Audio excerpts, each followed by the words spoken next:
നേരത്തെ വരാം. പിള്ളേരോട് ചോദിച്ചായിരുന്നു ദോശയോ വല്ലതും വേണമെന്ന്. എന്നും മിക്ക ദിവസങ്ങളിലും അങ്ങനെ വാങ്ങിച്ചുകൊണ്ട് വരാറുണ്ടായിരുന്നു.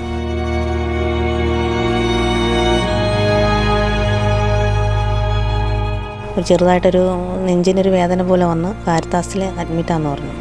അപ്പോൾ എനിക്ക് മരിച്ചെന്നുള്ളൊരു ഇതില്ലായിരുന്നു. ഞങ്ങളുടെ ഒരു വശം പോയെന്ന് വേണം പറയാനായിട്ട്.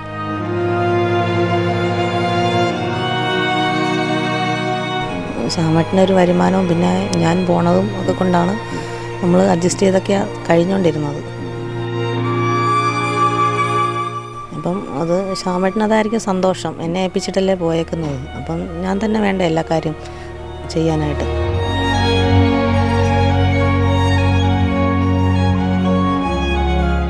അച്ഛനെ ആശുപത്രി കൊണ്ടുപോകുന്നതും സംരക്ഷിക്കണതും കൊണ്ടുവരുന്നതും ഒക്കെ ശ്യാമു തന്നെയായിരുന്നു. മരുന്ന് മേടിച്ച് കൊടുക്കണതും ഒക്കെ.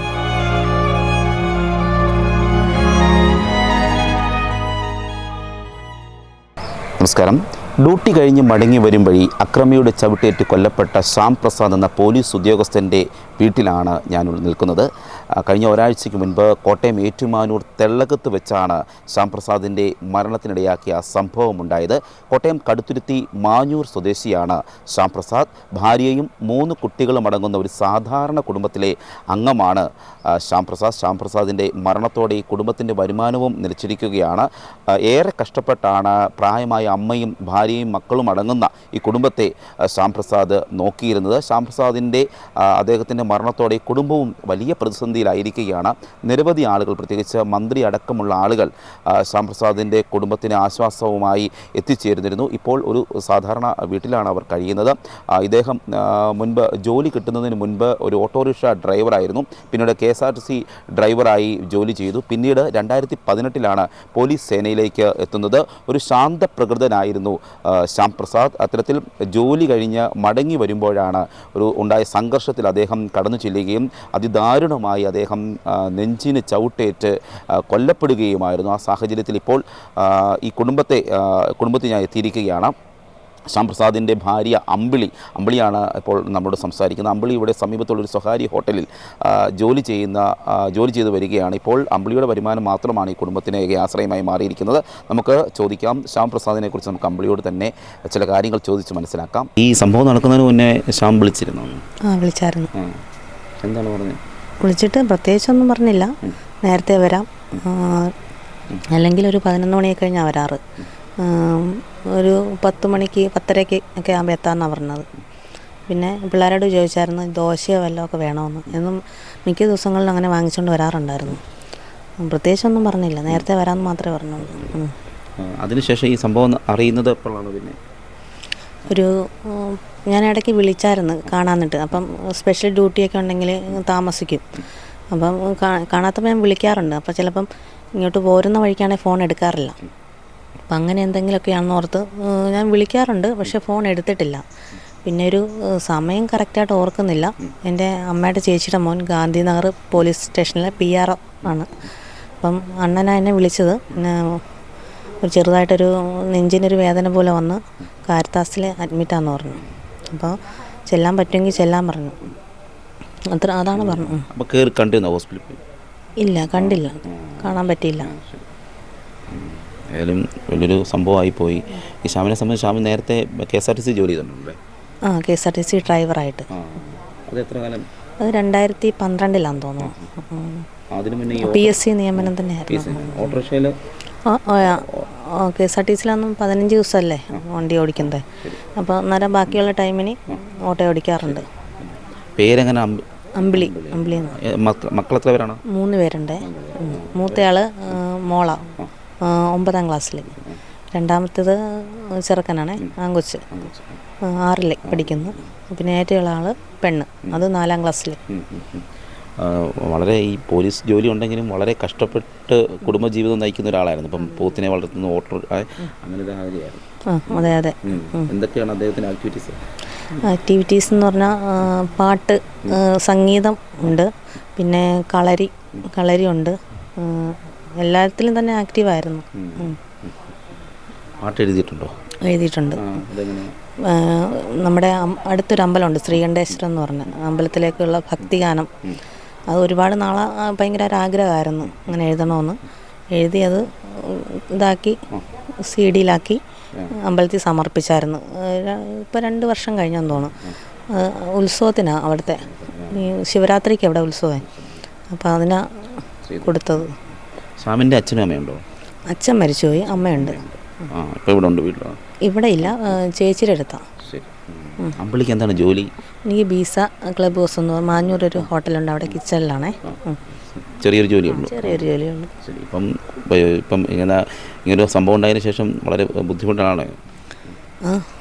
ശ്യാമേട്ടനൊരു വരുമാനവും പിന്നെ ഞാൻ പോണതും ഒക്കെ കൊണ്ടാണ് നമ്മൾ അഡ്ജസ്റ്റ് ചെയ്തൊക്കെയാണ് കഴിഞ്ഞുകൊണ്ടിരുന്നത്.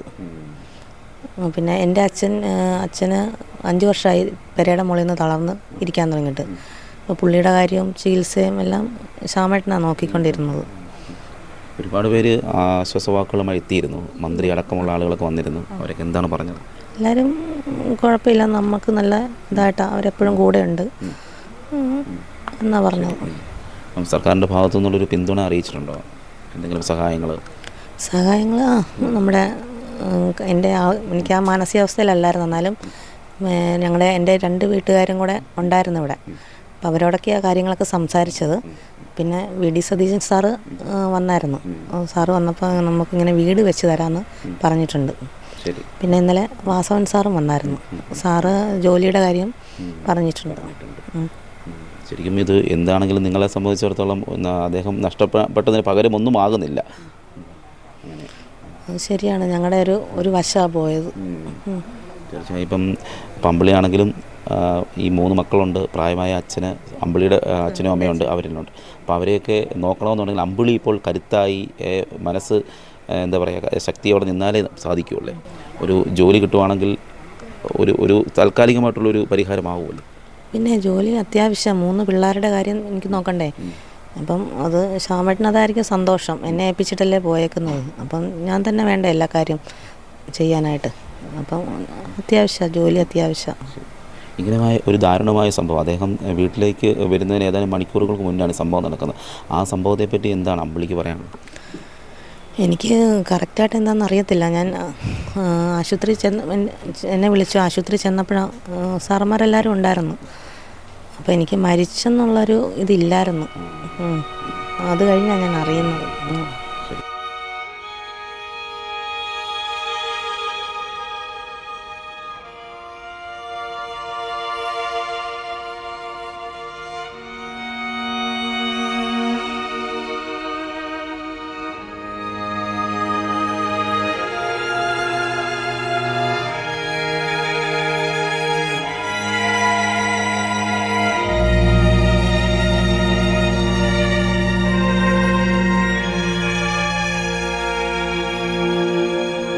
ഞങ്ങളെ നോക്കിക്കൊണ്ടിരുന്നതും ശ്യാമും അമ്പിളിയും കൂടിയാണ്. ഇപ്പോൾ ഞങ്ങളുടെ അവസ്ഥയൊക്കെ വളരെ മോശമാണ്. ഞങ്ങളുടെ ഒരു വശം പോയെന്ന് വേണം പറയാനായിട്ട്. അച്ഛനെ ആശുപത്രി കൊണ്ടുപോകുന്നതും സംരക്ഷിക്കണതും കൊണ്ടുവരുന്നതും ഒക്കെ ശ്യാമ് തന്നെയായിരുന്നു. മരുന്ന് മേടിച്ച് കൊടുക്കണതും ഒക്കെ ശ്യാമാണ്. അച്ഛൻ 5 വർഷമായിട്ട് പെരയുടെ പുറത്തു നിന്ന് വീണതാണ്. നട്ടലിന് ഓപ്പറേഷനൊക്കെ കഴിഞ്ഞ് നടക്കാനൊന്നും പാടില്ല, കിടക്കുവാണ്. മരവും മൂത്രവും എല്ലാം വീട്ടിലാണ് എടുക്കുന്നത്. ഇവരുടെ സഹായത്തിലാണ് ഞങ്ങൾ കഴിഞ്ഞുകൊണ്ടിരുന്നത്. ഇപ്പോൾ ഞങ്ങളുടെ എല്ലാ അവസ്ഥയും തീരെ മോശമാണ്. ഞങ്ങൾക്ക് പല സ്ഥലത്തും ഞങ്ങൾ അപേക്ഷകളൊക്കെ വെച്ചിട്ട് പോലും ഒരു 10 പൈസ ഒരു സഹായധനം കിട്ടിയിട്ടില്ല. അങ്ങനെയാണ് ഞങ്ങൾ ജീവിക്കുന്നത്. എൻ്റെ മകനെ പോലെ ആയിരുന്നു. അങ്ങനെ ഞങ്ങൾ നോക്കിക്കൊണ്ടിരുന്നത്. വളരെ സങ്കടമുണ്ട് ഞങ്ങൾക്ക്. ശ്യാമിൻ്റെ അമ്മയും അതുപോലെ തന്നെ. ശ്യാമിൻ്റെ അമ്മയ്ക്കും പിന്നെ അസുഖങ്ങളൊക്കെ വന്ന് ആശുപത്രിയിലൊക്കെ കിടന്ന് ഷുഗർ തലക്കടിച്ച് ഇപ്പോൾ ഓർമ്മക്കുറവാണ്. ശ്യാമിൻ്റെ അമ്മയ്ക്ക് ഇപ്പോൾ ശ്യാമ് മരിച്ചത് പോലും മരിച്ചിട്ട് അറിയാൻ പാടില്ല. ഇപ്പോൾ ഇവിടെ വന്നാലും ചോദിക്കുന്നത് മകൻ എന്തിയെ, എൻ്റെ കുട്ടൻ എന്തിയെ, കുട്ടാന്നാണ് വിളിച്ചോണ്ടിരിക്കണത്. കുട്ടൻ എന്തിയെന്നാണ് ചോദിക്കണത്. അങ്ങനെ ശ്യാമിൻ്റെ അമ്മയും അങ്ങനെ നടക്കുന്നത്. പോലീസ് ജോലിക്കിടയിലും തികഞ്ഞ ഒരു കലാകാരനായിരുന്നു ശ്യാം പ്രസാദ്. മാത്രമല്ല ഈ നാടിനേറെ പ്രിയങ്കരനുമായിരുന്നു. ശ്യാമിൻ്റെ ഓർമ്മകൾ ഇപ്പോഴും ഇവിടെ തളം കെട്ടി നിൽക്കുകയാണ്. ശ്യാമിൻ്റെ വേർപാടിൻ്റെ നൊമ്പരത്തിൽ നിന്നും ഇപ്പോഴും കുടുംബം കരകയറിയിട്ടില്ല. ഏതായാലും ഈ പ്രതിസന്ധിയിലായ കുടുംബത്തിന് എല്ലാവരും ചേർന്ന് കൈത്താങ്ങാകേണ്ടതുണ്ട്. നാം ശ്യാമിൻ്റെ കുടുംബത്തിനെ മറക്കരുത്, കൈപിടിച്ച് ഉയർത്തേണ്ടതുണ്ട്. Cameraman ജിതിനൊപ്പം CR Sam, Marunadan Malayali, Kottayam.